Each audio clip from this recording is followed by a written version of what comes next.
Hello, this is Cuckoo and I'm here at Patchblocks booth at MUSIKMESSE 2015, and they got these wonderful little machines, synthesizers, that you could patch yourself.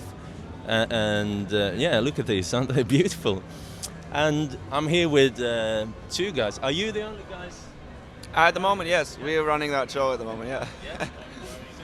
So you do everything yourself? Yes, like the development and the marketing and pretty much everything. It's a small team that does a lot. Yeah. So what's your name and what's your background? My name is Sebastian, and my background is actually in multimedia arts and interaction design, and I took that and put it to good use in the audio industry. That's how I would describe it. Yeah, nice. And what's your name? My name is Sasha, and I'm responsible for the production and the sales of this nice little product. Have you got this like the same background? No, actually not. I'm studied industrial engineer, and with the main focus on production. But yeah, I know Sebastian since high school, so we know each other for a long time now. And back in high school, we ever wanted to make a business together, and now it's our chance to do this. That's great. That's really great. Well, the first thing that strikes me with these is that they're quite beautiful and they're very small. And when I look inside them, it's like so basically there is a processor in there. Yeah. So inside is an ARM processor that is basically the brain of the machine. What kind of ARM is it? It's an ARM Cortex M3. So it's it doesn't quite limited, right? It is fairly limited, yes, but therefore also the power consumption is very low. That means you can run these things for 24 hours and they still work fine. That's great. And then it's got a battery in there? Yes, you got a lithium-ion battery pack at the back, which charges over USB as well. And then you got a audio in and audio output jack. Cool. So what would you do with the audio in? You could use it as an effect unit, for example. Either route, let's say, a guitar pedal or another synth or your phone into it and distort it somehow or filter it. You can use it as a CV input as well. Let's say on one of the blocks you would generate on the output like a slow waveform, like an LFO or so. You could then plug into the input of another block and read it to automate filters and stuff like that. It's just the modular approach and analog cables there. And so basically you got two buttons and two knobs. Yep. You can set them up to behave in any way you want. Yeah, you can connect them pretty much anywhere in the software to oscillators, filters, whatever function you want to give them. You can do that in the software.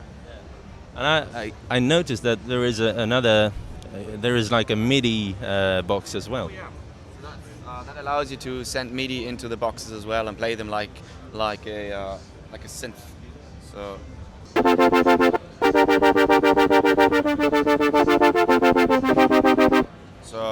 Allows you to also get some direct interaction instead of just having little knobs and buttons. You can also play a keyboard if you plug it in, or sequence them from a computer, or you can even send MIDI out if you connect them on that side. You can build a little sequencer and send MIDI signals to other gear, or even send MIDI in and arpeggiate your notes and send them back out. So it's a bit of a kind of.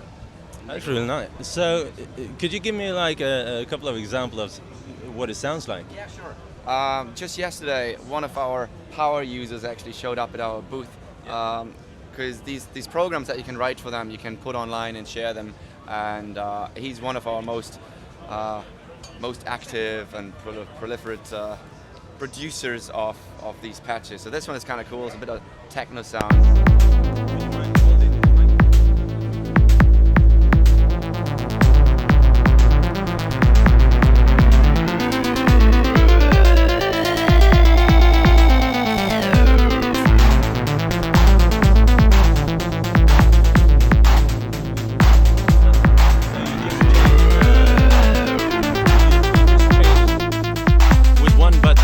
Step into a new setting. Yes, you can program it that way, for example. You can cycle through different patterns and sequences if you want to program it that way. Or you can come up with all sorts of ways how you use that limited interface to get some variation into it.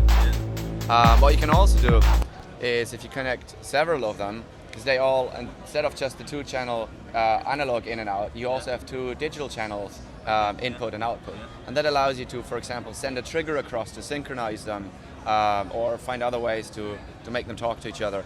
So this is like a 303 emulation.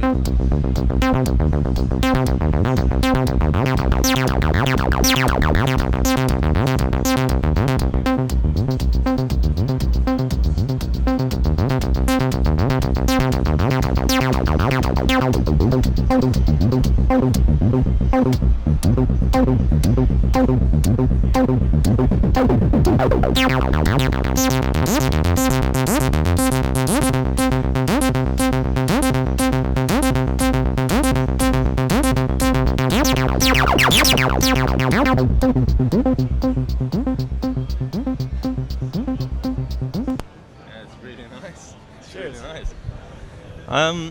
So if we go through the steps of making a patch, like the most simple patch, and then maybe a little bit more elaborate patch, see what it looks like. So this is the patching software editor. If you're familiar with Pure Data or MAX MSP and these kinds of software environments, it's very, very similar to that. So you wouldn't have a hard time getting your way around. If you want to get started, we've got plenty of tutorials here, starting from the very basics to more advanced topics, just all at the top menu. And there's a bunch of examples as well. For example, if you open an example, you would find lots of description, how it works as well, written inside the patch. Now I start with a very simple one, which would be, let's say just an oscillator, sawtooth to generate some sound, and then here an input-output using this audio output object, which gives you the interface to the left and right analog channels as well as the digital channels. Yeah. By just connecting a box like that and pressing this emulator button here, you would get some sound. Yeah. Now, if you click on the boxes, you get a few parameters that you can change, like the frequency, for example. But that's all very static. If you type in a value in there, that basically stays throughout the program. Yeah. If you want some kind of interactivity, you would use this object here, the controls object, which has left knob and right knob, as well as the buttons as outputs. So that would give you these sort of functions within the patch, wherever you want to use it. Now the way how this is set up is, if you look at the block, this would be sending a 0 here, this would be sending a 1, and that would be sending a 0.5, for example. Yeah. So plugging this straight into frequency wouldn't really work, because you would get frequencies between 0 and 1. Yeah. And that's very low. To apply some maths. Get out. Yes, yeah. Exactly. So multiply would be the object of choice here. You can multiply two values. Yeah. And you see here, both of them are still number fields. But if I connect one, the first one now says used, because you plugged a cable into it. The second one, you can say multiply whatever comes in the first with 1,000, and plug it into my frequency. And now you get frequencies here, or values here, between 0 and 1,000, which then get turned into sound with this oscillator. So what was this sound? Yeah. Just a sawtooth. So we control the frequency with the knob. Yep. Yeah. So very simple, just an oscillator module basically. And if I would like this to respond to a MIDI in, what would I do now? Depends on how you want to work with that. At the moment, you can use the notes in, for example, which you would then have to convert to frequencies. Yeah. So MIDI note in, and then with math, there would be MIDI to cycles per second, and then you would have it as a frequency. And so it's ready to handle the MIDI note to frequencies. The next objects, we just did a quick test yesterday with MIDI CC as well that you can send in. But so far, the MIDI prototypes, they're going to be in production in a month.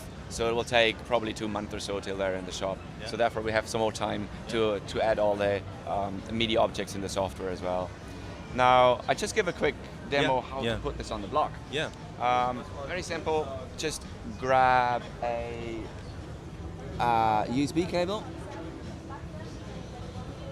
and that gets plugged in here. The battery also charges that way. And then if you turn it on, it just appears in your file system like a flash drive, like a memory stick.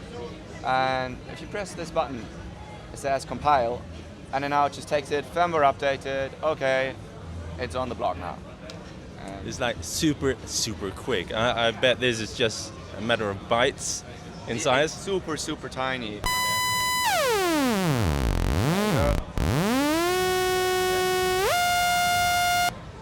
Now, another really nice function is, let's say you close this patch, whatever, you lost it or so, or someone comes over to your house like, oh, I've got this really cool patch, do you want to check it out?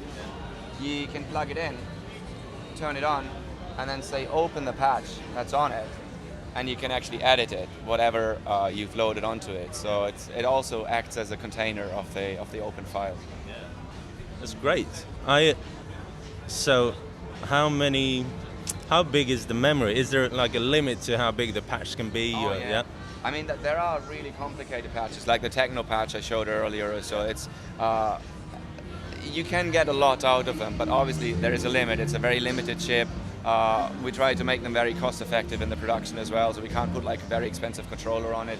Yeah. So you are limited at some point, but for most users, you get enough out of it. And then if you need more power, just get another block and connect them.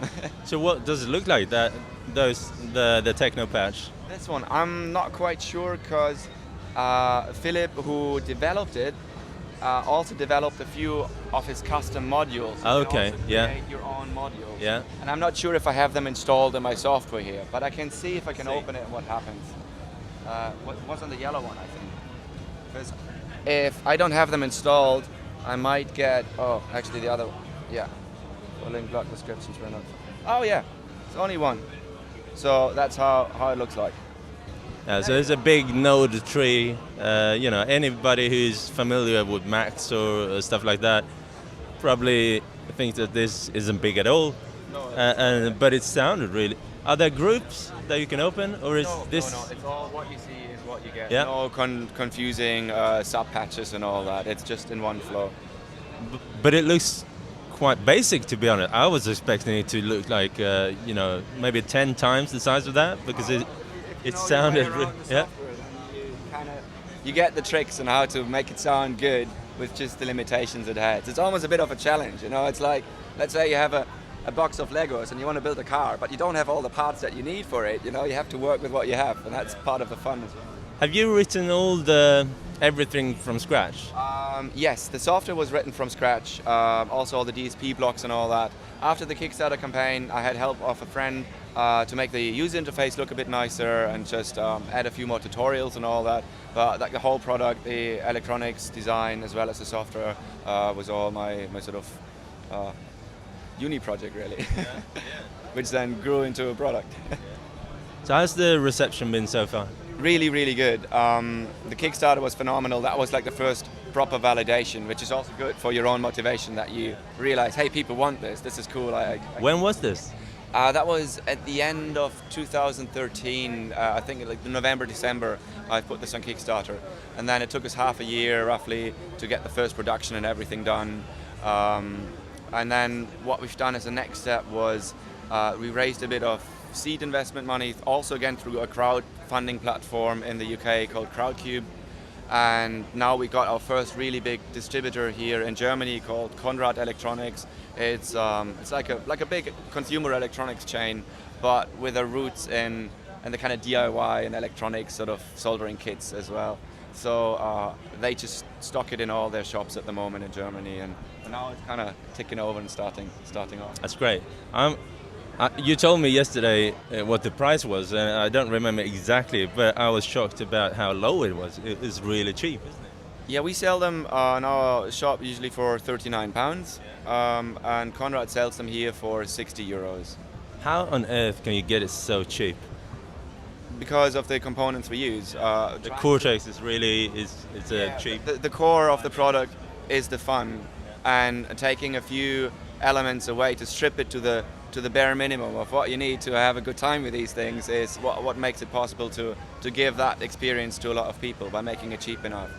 Is it like an open community with patch builders and the sharing patches for free and stuff? Yes, exactly. Yeah? It's like a bunch of people. Some of them are total experts. They come up with stuff I wouldn't be able to come up with, and just put it on the website and people download it. And interesting, what I've noticed as well is because it's so limited with just the two knobs and buttons, people have written blocks for the software to extend that by, for example, pressing one button and turning the knob is a different function than not pressing the button. So like having dual functions on the buttons, on the knobs, and gestures as well. And it's really interesting to see the creativity and inventiveness that people have trying to expand that limitation. That's really cool. I'd like to try it with a MIDI keyboard and see what it feels like.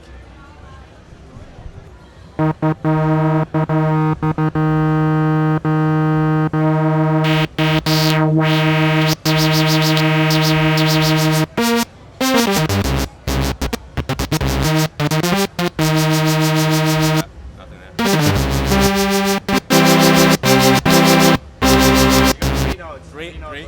Okay.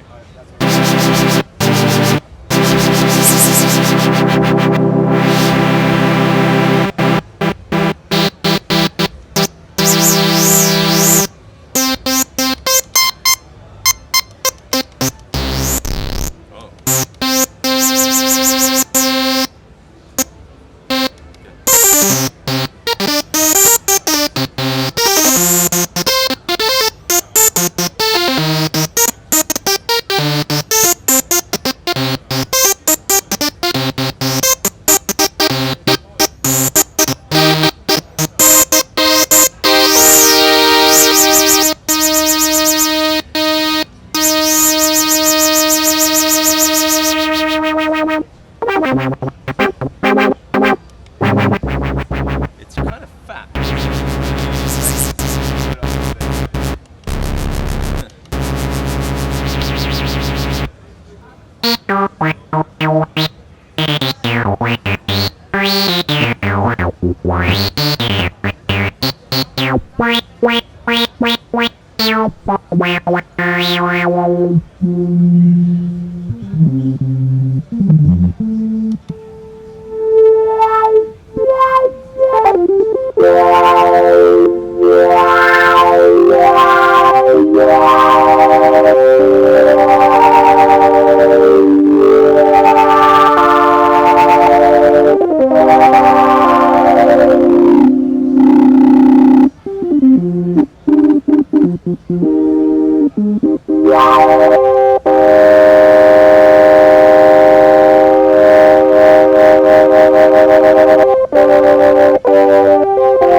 So you can connect them not only by the digital input and output, but also through audio, and use one of them as an audio effect like this.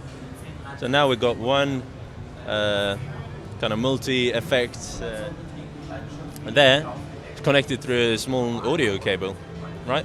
And what does it do? So you can select the mode of what effect you want with the first button. The second button, if it's in filter mode, you can select the filter mode, low pass, band pass, high pass. If you press it again, you'd get a delay. If you press it again, you'd get distortion. And I think if you press it again, it's off and it's just bypass. I think that's the sort of thing. Cool. I just try and play something.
awesome. It's like it's super gritty.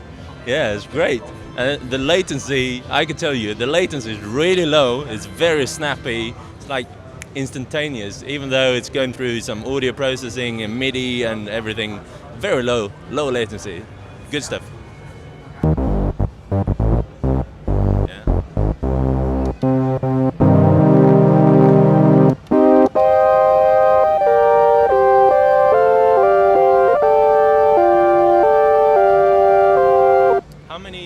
What's the audio quality? The audio quality is it's fairly low compared to all the glossy gear that you'd find here at the MUSIKMESSE. It's 10-bit audio, 20k sampling rate. Yeah. That's the sound. But the way how it comes out of the box is there's a pretty good headphone amp in there, and the voltage range we're using is +1 to -1 volts, and it's DC coupled. So there's no capacitor in the signal path from the digital to analog converter. And that gives it, if you look at the wave that comes out of there on an oscilloscope or so, it's specifically the basses, or if you get some pulse waves or so, that really, really sharp corners, and that gives it a quite gritty, dark punch to the sound. Yeah. So could you just, if someone would like to buy these, where do they go, and do they order it straight from you? Yeah, at the moment, if they're from Germany, just go to the next Conrad store or order it online from Conrad Electronics, because they are the only distributor here in the German-speaking countries. And apart from that, you can get them from our online store. Patchblocks.com is the website. Unfortunately, we sold out at the moment. It will probably take another month or so till we have them back in stock. But I think even if you want one now, you can probably order it online from Conrad, and they deliver worldwide. Well, that's great, selling out. That's great. Yeah, sold out. That's a proof of quality. Cheers, thank you. Okay, yeah. That's it for now. I think these are really special. Yeah, it sounds special to me. I think what makes it, when I first listened to it, there was like I could go through like, I don't know, 20 stages of settings, and it sounded really gritty and really kind of Game Boy-ish, but in the same way more advanced than a lot of limited Cortex stuff usually sounds. And I think it's probably because people can customize their own sounds and make it sound just like they want. So it's going to be like a huge variation of stuff, I guess, coming out from different users, and the way you use it will probably be very different from how someone else would use it. So yeah, it's a minimal but totally open platform. Cool. Patchblocks. Is there a logo? Yeah.